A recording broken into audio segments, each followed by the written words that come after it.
Listo. Un cordial saludo a los seguidores del Pensamiento al Aire. Hoy, 28 de julio del año 2024. Qué tristeza, se va terminando el año y con tantos problemas que tenemos. Pero bueno, hablemos de nuestra cotidianidad. Quedé pendiente de hablar del 20 de julio. Petro, presidente de Colombia, que por más de una hora hizo un fuerte llamado a los legisladores para aprobar las reformas que serán impulsadas por el gobierno, en especial la reforma agraria y la de la salud. Además de que defendió los logros de su administración. ¿Cuáles? Restó importancia a los fuertes señalamientos en su contra. De su discurso puede uno sacar conclusiones. Pidió perdón por los graves actos de la corrupción en la UNED. Reconoció su responsabilidad política en la llegada de Olmedo López y le indilgó toda la culpa al exdirector, amigo suyo, Olmedo López. También fue objeto de burlas cuando quiso sacar pecho por su trabajo calificándolo de deficiente. Hombre, no hay derecho. Deficiente y eficaz no ha habido nada. Puede uno decir que lo que hay es un deterioro total y absoluto de nuestra patria Colombia. ¿Exaltó la reducción de la pobreza como su mayor logro? Yo creo que sí, porque cuando se iguala la pobreza, bajando los que en la clase media y los que tenían recursos hacia abajo, pues sí, está igualando la pobreza por lo bajo. También se atrevió a afirmar que el turismo en Colombia es la segunda rama económica más próspera, mientras en San Andrés continúa la crisis económica que ya lleva año y medio sin solucionarse.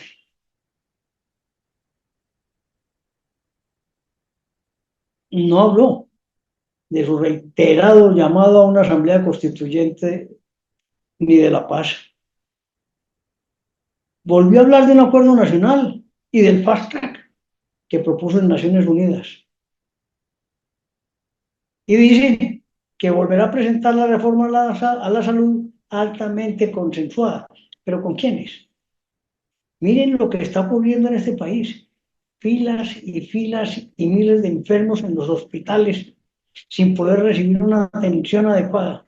¿Culpa de quién? Del gobierno, del pueblo, del gobierno de Gustavo Petro.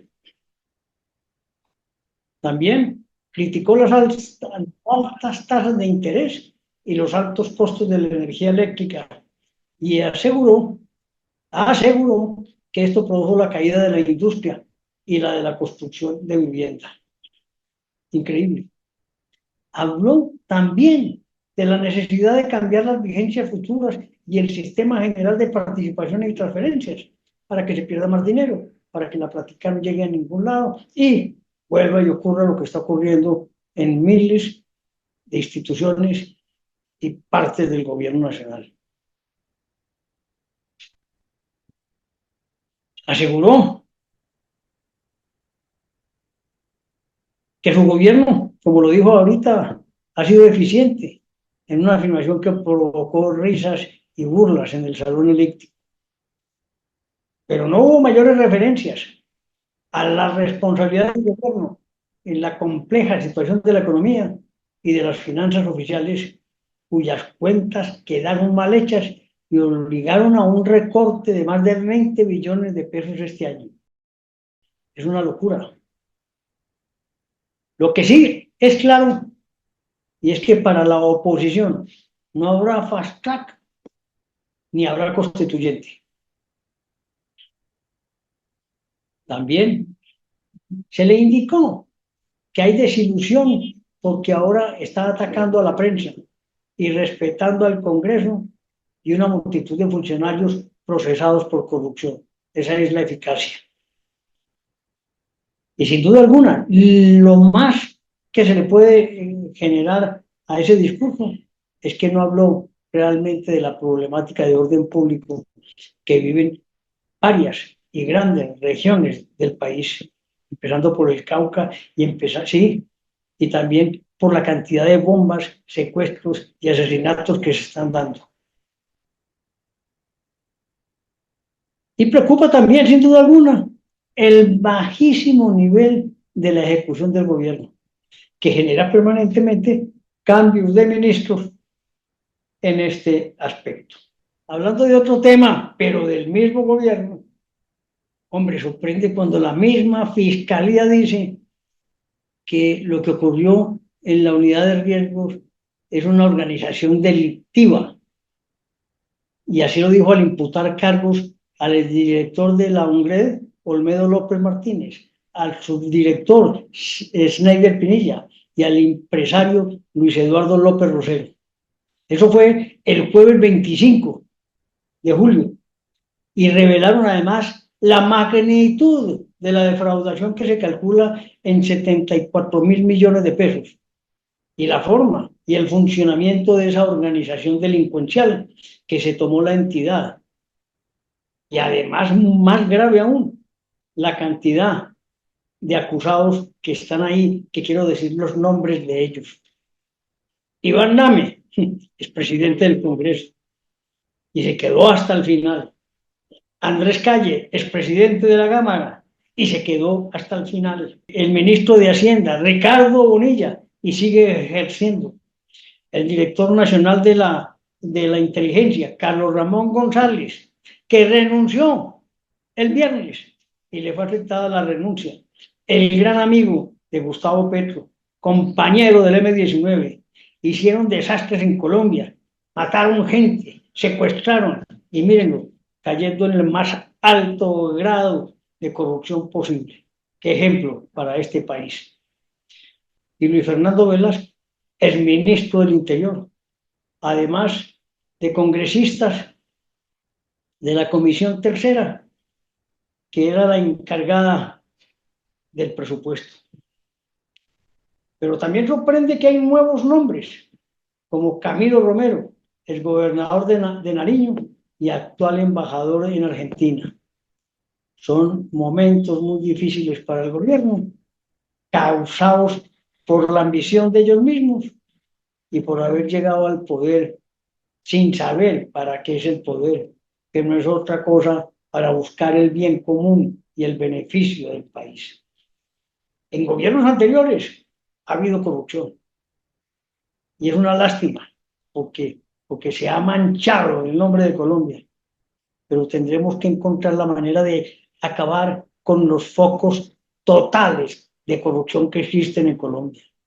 Y habrá que empezar por modificar también los actuales integrantes del Congreso de la República, o una gran parte de ellos, que llegan allá, no saben ni cómo funciona el Congreso, y van esperanzados en repartir prebendas para su propio beneficio. Qué cosa tan horrible, señores. Hombre, y aquí vale la pena decir que dentro de la acusación de la Fiscalía General, acusó a Carlos Ramón de ser el líder de la empresa criminal. Eso pues, esa denominación, hombre, es muy triste. El líder del crimen, el líder de una banda de delincuentes. Pero continuemos porque esto parece que no termina ni terminará si no actuamos los colombianos. Que Colombia es muy grande, son 50 millones de habitantes. Y digamos que los que votaron por el gobierno de Petro fueron 11, pero los arrepentidos son un 70%. Va a quedarle al gobierno y a Gustavo Petro 3 millones de textos que normalmente han sido de la izquierda tradicional en Colombia. Pero vamos a vencer esta transformación de Colombia con ahínco, con organización, con estrategia y con ejecuciones. Volvamos entonces a otro tema que es terrible, lo que ocurrió. Es que esta semana ha sido desastrosa. Miren pues lo que ocurrió con la caravana de la unidad de protección. En 7 camionetas en Gómez Plata, Antioquia, iban 34 personas, entre ellas 3 tres cabecillas del Estado Mayor Central. Capturaron a 7 integrantes, entre ellos a los 3 mencionados, Alexander Díaz Mendoza, alias Calarcán, quien es el segundo al mando de esta estructura y quien actualmente abandera la facción negociadora. Edgar de Jesús Orrego Arango, alias Leo o Firú, comandante del Frente 36, y Arlinson Chavarria Escobar, alias Ramiro, y líder del Frente 18, quienes tenían órdenes de captura suspendidas.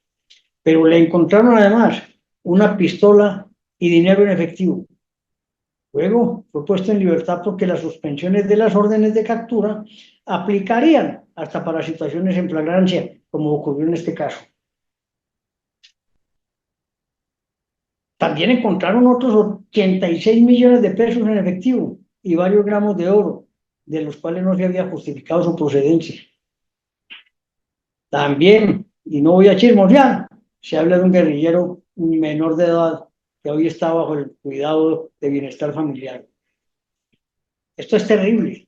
En los propios carros del gobierno, caminando y deambulando por el territorio colombiano, creyéndose infalibles y que no iban a ser detenidos por el ejército de Colombia. Qué acción meritoria la del ejército. Gloria a ellos. Sigamos entonces este recorrido siniestro y hablemos de Armando Benedetti y su nuevo escándalo.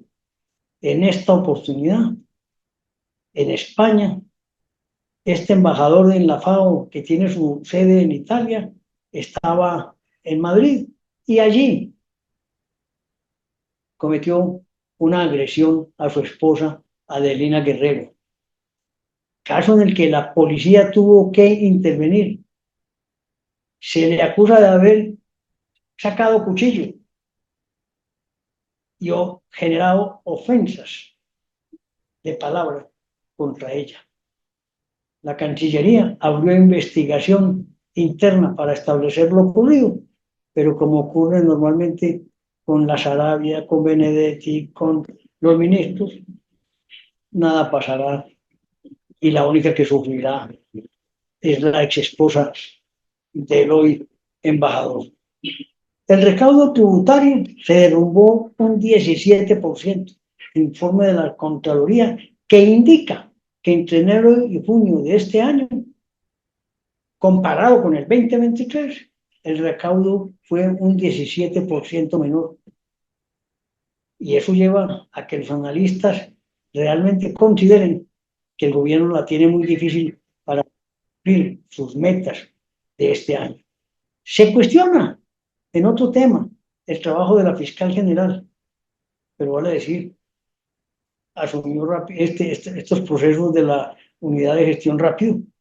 Luz Adriana Camargo, que lleva 4 meses al frente de la institución, por la lentitud que llevaba ante este escándalo y su decisión de apartar al fiscal Mario Burgos del caso de Nicolás Petro y acabar con la unidad especial creada para este expediente. Pero tampoco pasa nada con Sarabia, tampoco pasa nada con las declaraciones de los dineros entrados en la campaña por parte de Armando Benedetti, y tampoco pasa nada con la comisión de acusaciones. Entre los mayores costos económicos que vendrán, sin duda alguna, es el que sugiere el ministro de Hacienda, que dice que el diésel se debe subir 6.000 pesos en lo que resta de este 2024 y el próximo año para sanear las deudas de la nación. Aún no hay acuerdo con los transportadores, por lo que se prevé que el gobierno intervenga y que haya que buscar un consenso, porque si no habrá problemas de transporte de mercancías y productos en general. Vámonos entonces, señores, a un último punto, pero que es de importancia suma hoy, 28 de julio, con las elecciones en Venezuela. Previo a las elecciones, podemos decir que las encuestas le dan una amplia mayoría a la oposición. Y continúa la gran sospecha de fraude electoral propiciado por Maduro, quien continúa advirtiendo sobre un posible baño de sangre si no gana la contienda. ¿Cómo les parece? O gana por un lado o gana por el otro. Porque aquí quien les quiero decir a todos ustedes que sin duda alguna será quien dirimirá el conflicto, porque parece que las encuestas le dan una mayoría a María Corina y a su grupo del 70 y 75% del electorado. Será el ejército venezolano quien determinará si acepta esas votaciones o no. Acuérdense que ahí está Diosdado Cabello, que es un alfil directo del presidente Maduro y posiblemente quien gobierne por debajo de cuerda. De manera que el mundo entero está pendiente de esto. El único que habla de que habrá un fraude por parte de Corina y la democracia es el expresidente de Bolivia, que fue destituido también cuando fue reelegido e hizo un fraude electoral para mantenerse en el puesto. Por el contrario, el presidente Lula y los demás presidentes de la región dicen que se deben aceptar el resultado de las elecciones, gane quien gane. Yo creo que eso será posible, pero es que las mayorías que tiene María Corina en esta son tan grandes, tan inmensas, que desvirtuar esa victoria es porque hay fraude. Pero esperemos. También han apoyado esa decisión el chileno Gabriel Boric, además de la hondureña Xiomara Castro. Y el único que se opuso fue el boliviano presidente Luis Arce, que se ha mostrado más tibio. Y obviamente quien se tratará de mantener, que el poder se mantenga en Maduro, es el cubano Miguel Díaz-Canel y el nicaragüense Daniel Ortega, que le han mostrado su pleno respaldo. Entonces, voy a cerrar esta referencia de hoy de los sucesos de la semana con las palabras de Nicolás Maduro, abro comillas. El 28 de julio, si no quieren que Venezuela caiga en un baño de sangre, en una guerra civil fratricida, producto de los fascistas, garanticemos el más grande éxito, la más grande victoria de la historia electoral de nuestro pueblo, cierro comillas. Eso dice Maduro y se tendrá que comer esas palabras. Un cordial saludo.